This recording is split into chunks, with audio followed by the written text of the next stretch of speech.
Hello, hello, hello, hello, hello. Eyes up, do. I'm scatting here. We are back. Hello, Demon Cat. Hello, Tabor. Welcome back. Welcome in. We're going to continue our adventure through Pines today.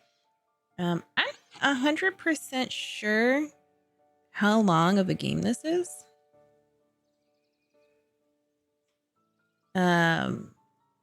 I don't expect it to be very long.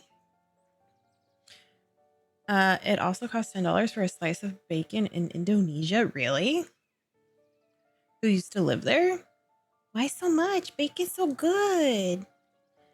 I got like bacon ends in the refrigerator I gotta pull out and make. We're getting a new fridge on Tuesday. Wallace and Gromit, like wrong trousers. Excitement. Get a new fridge on Tuesday. Oh, that makes sense. So the demand is very low, so the cost would be very high. I get it. Make sure the sound is okay. That's working.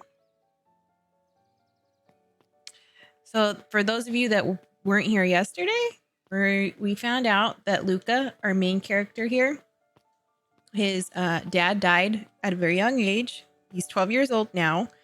And his best friend Rolo and him went to go investigate a creepy warehouse where they saw some dude in a hazmat suit, and they hid in a trash can. And in that trash can, the hazmat dude like put a body in it. And so they ran away. And Rolo, his friend, ran away first, and he never came home. But then he did come home, but it really wasn't him. And they were being bullied with this new girl, and the new girl was like, went to the bully and was like, "No, you're weird, go away," and made Luka really mad. And Luka attacked the bully, and the bully fell into a puddle of sludge, and he mutated. Number one anti-speedrunner. That's me. Taking my time, explaining stories in a very weird and convoluted way. What else happened? Grandma in the game. Oh, and our mom's missing.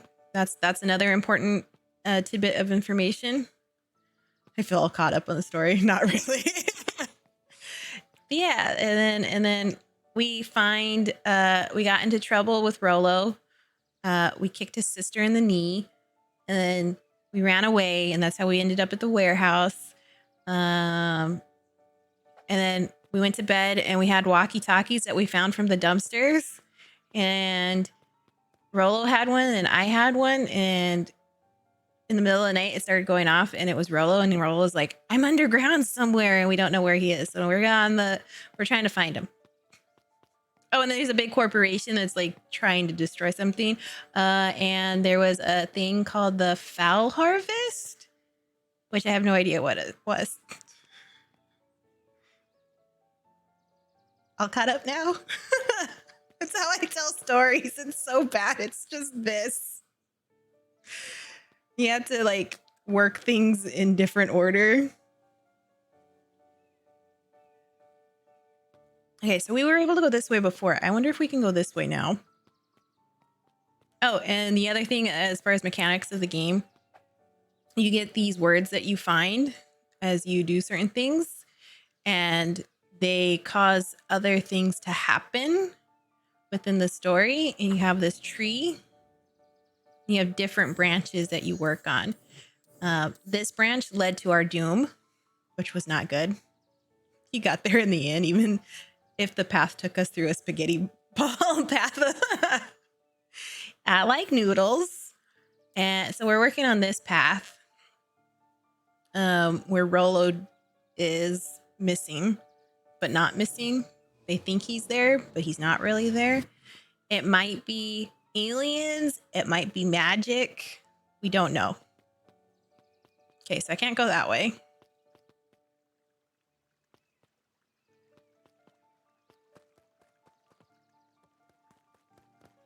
There's nothing over here. Oh, there's a bunch of people right here. I did it. I changed the sign. Splendid. Did anyone see you? I don't believe so. You were right. It was simple enough to just rearrange the letters. Odd choice for a prank, though. In situations such as these, odd is good. The two boys shared a mischievous grin.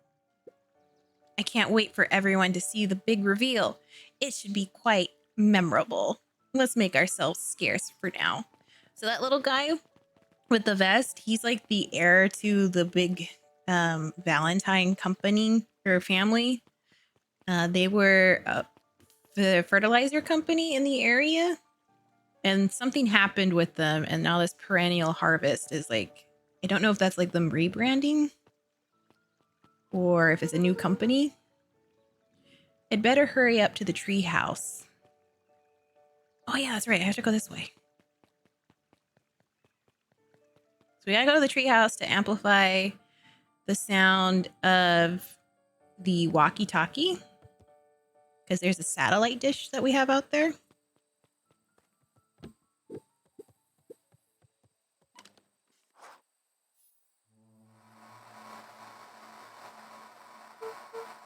Rolo, are you there? I'm at the treehouse now, Rolo. Mr. Kern said you were all right. What happened out there? Dang it, Rolo, where are you? Ah! What is that? Who's there? I could only see a cloaked shape behind the rocket. That actually scared me. I've got weapons in here, so you'd better come out right now. He strained to hear as a muffled voice began. Weapons? How could you hurt something that's already dead? Fear gripped Luka's throat. Who are you? What? You don't recognize me? I guess I don't even recognize myself Luka stared anymore. at the ground for a moment, trying to place the dampened voice. The figure shifted slowly from behind the rocket, revealing itself to Luka. Oh, it's the kid we pushed into the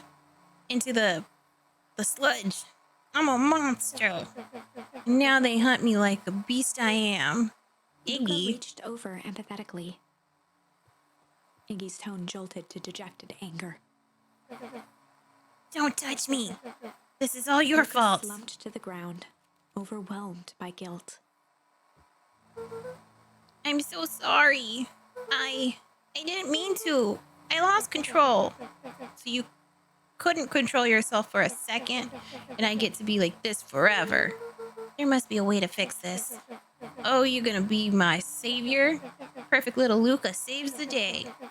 With his positive attitude and the power of friendship. None of this matters. There's no time. They're after me. They chased me all through the wheatwood. I only came here to hide. Hide from who? Who's after you? Luka! Luka! Rolo! It's not safe, Luka. Rolo, where are you? The treehouse. I'm at the treehouse, Rolo. Where are you? No, Luka, the treehouse isn't safe. They said they were going to the treehouse. I was trying to tell you to stay away from the treehouse. Who said they're going to the treehouse? The clipboards. What did I tell you? Those Why does this happen sometimes? I can't say words. Those perennials. There we go. Harvest wackadoos are after me. They've been chasing me, yelling questions at me. What sort of questions? They were saying the same stuff they always do, but it's different now. Okay, so these guys, there was two guys. They were like, trying to think of what animal they looked like. Not trash pandas, but the other ones. Fire foxes? Maybe that's what they are. They look like them, and there was one, his name was Pete. And then we went to him another day, and his name was not Pete. And they asked us questions about being a part of the community or making the community better. Less asking, more threatening. We're going to figure this out, Iggy. Yeah, well, thanks. Hello? Is anyone present in this arboreal domicile? Crap, they found me. Luka, what's happening? Don't panic. You stay here and I'll see what they want. Oh, there's a lot of them. What are they? Hello, Mr. Van Horn. We would love to hear your thoughts. Oh, excuse me. Do you have time for an informal chat? We will be brief. Your time is valuable to us. Be down in just a second. Of course, of course, of course. We have a problem. Luka, you gotta get out of there. Who's out there? Is it them? Yeah, it's the clipboards. A bunch of them. How many? Maybe all of them. And yeah, you're right. They were saying the same stuff, but with creepy knob knocked cranked to 10. Might young Iggy be present? We would love to hear his thoughts. Run! He slumped to his knees. I don't know what to do. I'm just so tired. Luka, what do we do? Luka grabbed the walkie-talkie and headed for the window. Follow my lead. Luka and Iggy climbed up the back of the treehouse to its roof, where Rolo had constructed his MCDC, the Mission Control Defense Cannon.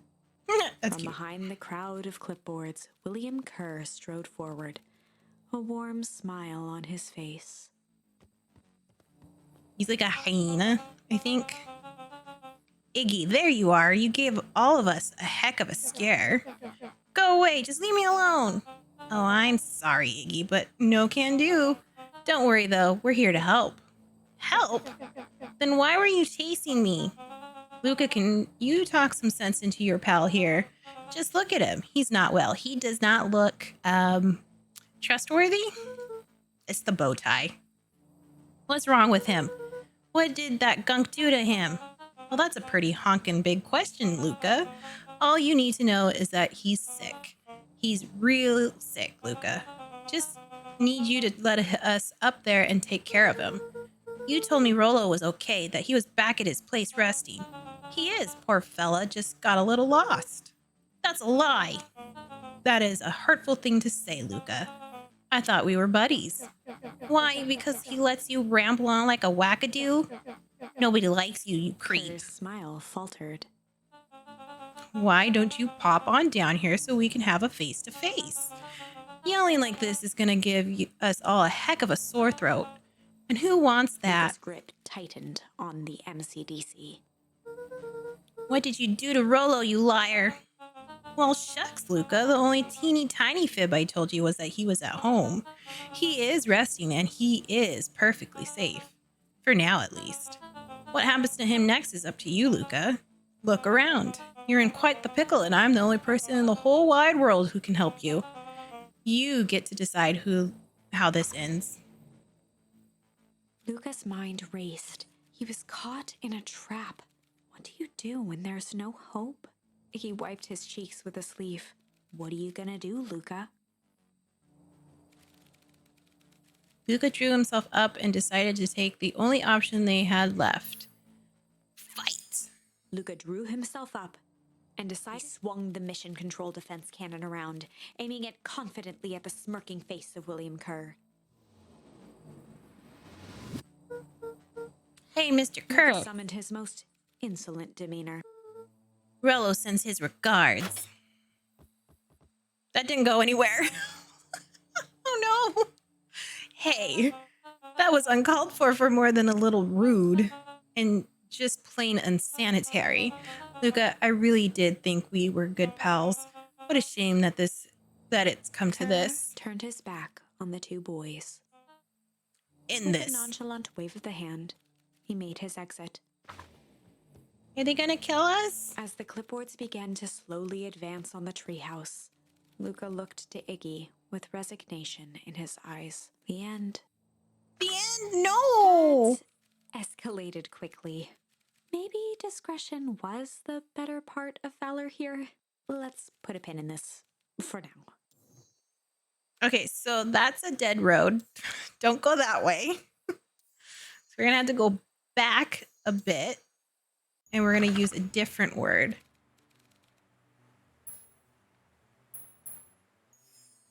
so that the kid doesn't Time get to mutated. bust out the tickles. Hey, Tish, want to see something cool? Yep. Check it. Beck lunged forward and began to tickle under Tish's arms.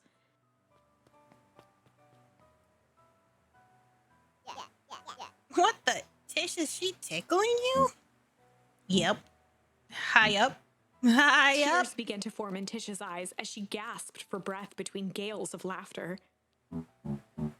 Beck redoubled her efforts until Tish finally had had enough. She runs away. What just happened? She seems nice. So that's the new girl. Her name's Beck, I think. I think I remember that correctly. Sorry for the interruption. I think you were just threatening us. Iggy's eyes darted around, a realization dawning on his face that he was now outnumbered. I just remembered. I have somewhere to be. See ya around, new Iggy kid. kicked at the puddle before making his escape. It landed on her hair. Whoa. What a little creep. Beck, I think you got a little ooze in your Beck hair. shook the ooze out of her hair as best as she could. Is it bad? It depends. What are your feelings about having a more mature, refined look? Oh, God. Chapter 4. The Best Policy. Luka paused for a moment, catching his breath. He'd only just met Beck, and somehow he already managed to drag her into this mess. Hopefully he could make it up to her. But finding Rolo was his primary concern. So from doing the last round, we know Rolo's maybe at the library. Luka, what the hell are you doing out here? And why did a kid with gray hair just run past us in Roxy panic? and Fitz looked drained. It was clear they'd spent all day searching. That's Beck. I don't care who she is. What happened? We were just helping look for Rolo. Luka, I need you to start telling me the Roxy's truth. temper could often be dismissed as the impatience of an older sibling, but this was the most intense Luka had ever seen her. Her eyes were wild and unfocused, looking straight through Luka. We're running out of In a time. torrent of rambled words and tears, Luka broke down. Rolo and I weren't just playing in Weepwood yesterday. We were investigating lights at the old Valentine warehouse, but someone was there in a strange suit, and we hid in the dumpster and had a heavy bag dropped on us, and I think it was a body, and so we ran, but we got split up, and I ran home, and it's all my fault, and now my best friend may never come back. Wow. Just wow. Roxy, still exhausted and angry, softened briefly as her eyes hunted the ground in thought. With a determined sigh, she looked up at Luka. I appreciate that the narrator is voiced because it gives me a chance to rest my voice. It's not your fault, Luka. Rolo's gonna be okay, I promise. Roxy drew herself up. I'm gonna fix this. Luka, go home. But I want to help. It's too dangerous for a kid. I can't just sit around. I have to do something. Roxy tried to think of the safest place to send Luka. You go back to that little treehouse you two like to play in. Wait there in case Rolo shows up. Sounds like a Luka pun? wiped his cheeks and gave a quick nod. You did the right thing telling me the truth. Now scoot. So she knows something. You really believe his story? What other option do we have? Things have been strange around here leading up to the festival. My dad has been acting weird lately. Well, weirder than Looking normal. into the puddle, Roxy rubbed her arms to warm up. Why is it so cold here? Oh, so there's a cold snap. But they're supposed to be like in the middle of summer or the start of summer. This place gives me the willies. Wait at the treehouse in case Rolo shows up. Let's talk to this guy again. Can I talk to you? Nope. Mr. Nuncreed jumped with a start. Whoa, don't sneak up on me, old fella, like that. Sorry. Who are you talking to? Luka What? motioned to the phone booth. Oh, no. I was just checking because I thought I heard it ring. But the dang thing never does, of course. Yeah, I never seen anyone use it, really. The whole thing's a waste of money if you ask me. Any word from Rolo yet? Not yet. Long time for a boy to lose his way. Rolo knows those woods too well to get lost. I suppose you're right. Silly boy's antics have the whole town worried sick. Antics? We all know Rolo likes to play his little pranks. You think this is a prank? What other possible explanation could there be? He's not playing a prank and he didn't get lost. Someone took him. I know it.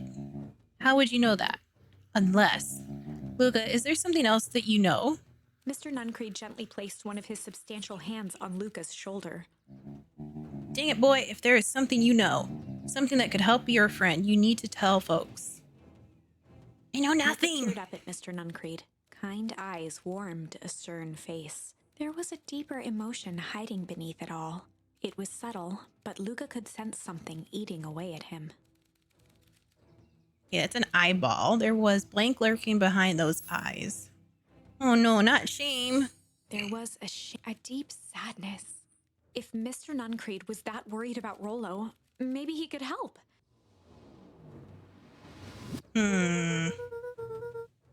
So this guy, Mr. Nuncreed, has like a thing for Luka's grandma. So I don't know if I should trust him because grandma's also hiding something and I don't know what it is. Yesterday, Rolo and I were messing around at the old Valentine warehouse. Mr. Nuncreed raised an eyebrow. Both of you? You were with Rolo when he went missing? Not exactly. I was hiding in the dumpster. The dumpster? What were you doing in there? At first, we were just looking around. Then someone in a strange yellow suit came and dumped something on us. We both got scared and ran. That was the last I saw of him. You got scared by some garbage? Well, that's why you don't go skulking in someone's dumpster. But it wasn't garbage. I think it was a body. I'm sure it was just some trash. No, there was a name tag. It said Deep Engineering. Mr. Nuncreed's shoulders slumped. I wish you wouldn't have said that. I wonder if he was the one in the hazmat suit, because the guy in the hazmat suit was kind of big. A deep sigh bellowed from his chest. Why did you have to? I tried, Luka. God knows I tried to keep you Luka safe. Attempted to take a step back, but Nuncreed's hand clamped down on his shoulder. Oh no. But you Van Horns just can't help yourselves, can you? We were all so close to being done with this. With a firm shove, Nuncreed manhandled Luka into the phone booth. That's rude. What are you doing? It's out of my hands now. The door latched shut with a mechanical hiss. Is it an elevator? Shit. As Luka pounded the glass, the floor dropped from under his feet. The inside of the phone booth was now a loose capsule plummeting at gravity. It is an elevator! Luka winced and pressed his hands to the walls. As he braced for impact, the capsule hurried to a surprisingly smooth stop. He felt a cold rush of air and opened his eyes with hesitance. Two large figures in hazmat suits occluded his view. Luka heard the deep, resigned voice of Mr. Nuncreed over an intercom. He knows too much. I don't know nothing. I know a body was in a dumpster. That's all I know. The end. Not another end. Wait. What? No, this isn't the end. I know there's still much more. Somehow this went wrong. Okay, let's try something else.